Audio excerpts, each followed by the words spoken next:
Good afternoon everyone. Sa wakas nakarating na rin ako ng Lancaster, Cavite. Kanina hirap na hirap ako paano magpunta rito sa Lancaster. First time ko kasi dito guys nakarating sa Lancaster. Pumunta sa Lancaster. Ayan. Dito ako ngayon sa Lancaster. Kapababa ko lang ng bus guys. Maganda din pala dito. Ganda ng view. Malawak din pala yung yung Cavite.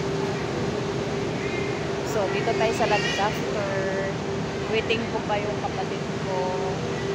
Ewan ko, nauna pa ako dumating. Sabi niya, sundo daw niya ako. Nauna pa ako dumating kaysa kanya.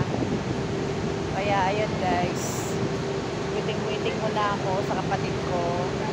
Hindi ko alam kung anong oras siya darating. Tinawagan ko, di ko masyadong dinig yung kanyang boses. Kaya, waiting muna ako. Ayan guys.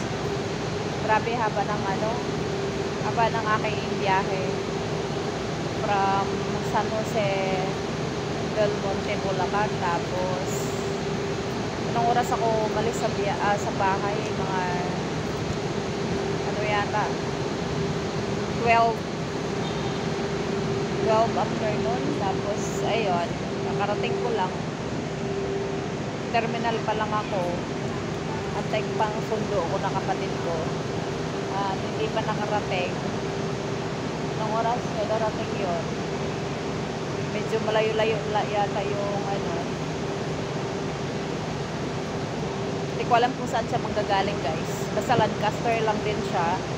Pero baka naglakad. Baka mas malayo dito ng konti. Kaya medyo natagalan. So waiting na lang po, and thank you for watching. Good afternoon everyone.